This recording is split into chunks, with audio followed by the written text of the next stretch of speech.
नमस्कार, आप देख रहे हैं RTV न्यूज और मैं हूं आपके साथ साक्षी निर्माण। आइए शुरुआत करते हैं आज की कुछ खास खबरों। फर्रुखाबाद में भारतीय हिंदू नाट्य अकेडमी एवं सांस्कृतिक विभाग लखनऊ के संयुक्त तत्वाधान में संस्कार भारती फर्रुखाबाद द्वारा 15 दिवसीय कार्यशाला का आयोजन का शुभारंभ मुख्य अतिथि समाज सेवी डॉक्टर रजनी सरीन ने दीप जलाकर किया। Asian computer centre Jograj Farrukhabad में चल रही नाट्य विधा की कार्यशाला में मुख्य अतिथि डॉक्टर रजनी सरीन ने कहा कि नाट्य शास्त्र समाज का दर्पण है। जैसा समाज कला साधक बनाएगा उसी प्रकार का समाज दिखाई देता है। संस्कार भारती भारतीय संस्कृति की अखिल भारतीय संस्था है जो समाज में कलाओं के माध्यम से समाज और राष्ट्रभक्ति को जागृति करती है। उन्होंने कहा कि नाटक वर्तमान समय में युवाओं का करियर के साथ रोजगार के अवसर प्रदान करती है। इस अवसर पर संस्कार भारती के प्रांतीय महामंत्री सुरेंद्र पांडे, प्रशिक्षक अमित सक्सेना, अध्यक्ष डॉक्टर नवनीत गुप्ता, कुलभूषण श्रीवास्तव आदि मौजूद रहे।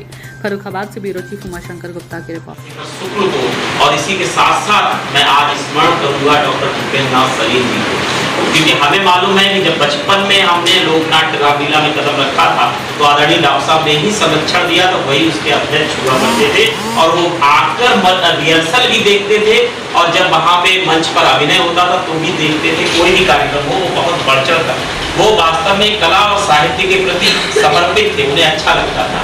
तो आज ऐसे लोगों को जिन्होंने अपना जीवन फर्रुखाबाद के नाट्य के लिए दिया है और मुझे कष्ट हो रहा था कि इसको हम आगे नहीं ले जा पा रहे हैं, लेकिन इसने अमित ने बहुत बड़ा योगदान निभाया है। अब मैं निवेदन करूंगा आदरणीय डॉक्टर रजनी माध्यम से जो है छोटे छोटे शहरों में नाट्यशालाएं जो लगा रहे हैं, ऐसी नाट्यशाला लगातार लगनी चाहिए और छोटे शहरों में बहुत ज़रूरत है, क्योंकि यहाँ के जो कलाकार हैं वो मन में ही अपने आप को अभिनेता मानते हैं, फिर वो सोचते हैं कि कहाँ सीखें, लेकिन जब उनको स्थान नहीं मिलता है तो उनकी जो कला है वो दबके खत्म हो जाती है और वो अपने कला को मार कर फिर कोई और काम करने लगते हैं। जबकि हमारे आसपास के जिलों में रंगमंच जो है, नाटक जो है बहुत अच्छे स्तर पर काम कर रहा है, रंगमंचशालाएं बहुत अच्छे स्तर पर काम कर रहे हैं, चाहे वो शाहजहाँपुर हो, बरेली हो, कानपुर हो। लेकिन फर्रुखाबाद अभी तक सुसुप्ता अवस्था में था, लेकिन सुरेंद्र भैया के प्रयास से और संस्कार भारती के प्रयास से भारतीय नाट्य अकेडमी की जो नजर है वो हमारे फर्रुखाबाद पर पड़ी है और पहली वर्कशॉप जरूर 15 दिवसीय है, आगे जाके ये महीनों की होगी और जितना सीख सकते हैं जो युवा बनना चाहते हैं कलाकार, जो युवा नाट्य कला से जुड़ना चाहते हैं वो यहाँ पर जुड़े आके और बहुत कुछ सीखने को मिलेगा और सबसे बड़ी बात कि हम जीवन जीने का तरीके को सीखेंगे।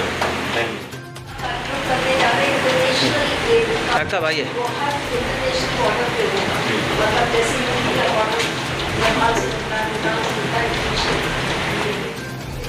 जो बच्चा पूरा नाटकीय तरीके से आपस में बात करता है उसको लोग कितना प्यार करते हैं, कितना पसंद करते हैं। ये ऐसा नहीं है कि बनावटी, कुदरती अंदर से आता है। जब आप इसको कैसे ऑलरेडी और कोशिश करेंगे इस पर निर्भर रहता है। अभी जी को पता होगा, आपने कुछ ना नाटक की ईश्वर की कृपा से धीरे धीरे शरह शरह बढ़ते चले गए।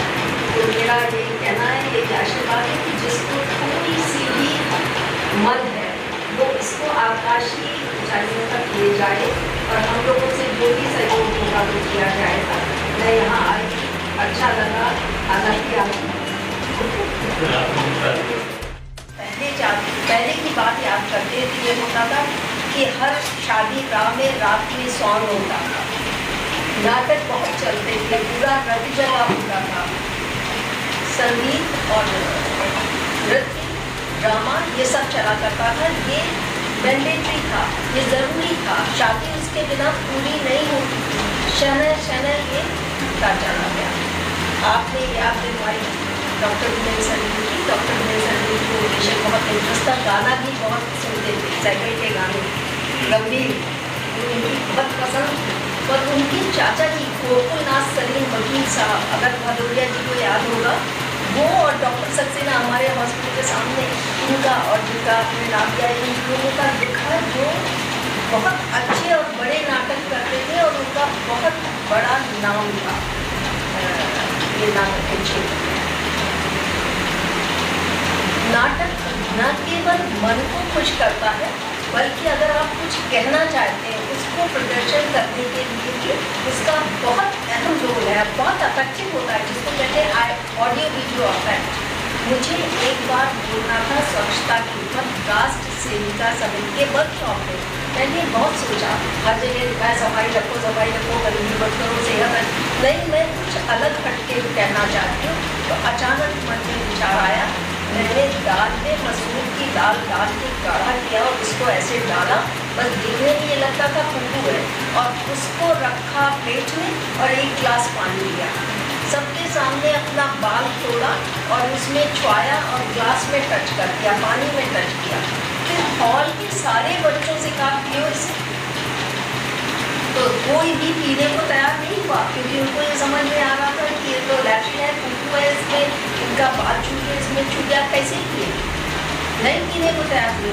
फिर मैंने उनको समझाया स्वच्छता का यही मतलब है, मक्खी उंगली आपके खाने में बैठ गई, वो गंदगी में बैठी फिर खाने में बैठ गई, फिर भी आपने खा लिया, वो यही सीन है। अभी मैं दिखा के कर रही हूँ, वैसे आप अनजाने में चाट पकौड़ी खा रहे हैं, वो एक नाली से उठी और बैठी और आपको खा लिया।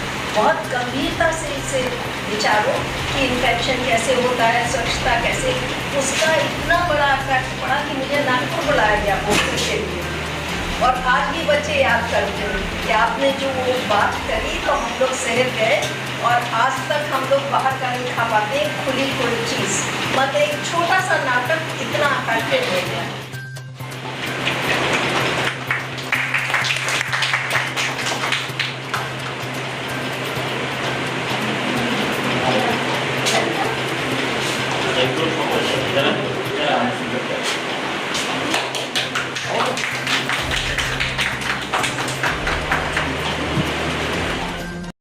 फिलहाल की खबरों में इतना ही। आप देखते रहिए RTV न्यूज। हमारे चैनल को लाइक करें, सब्सक्राइब करें।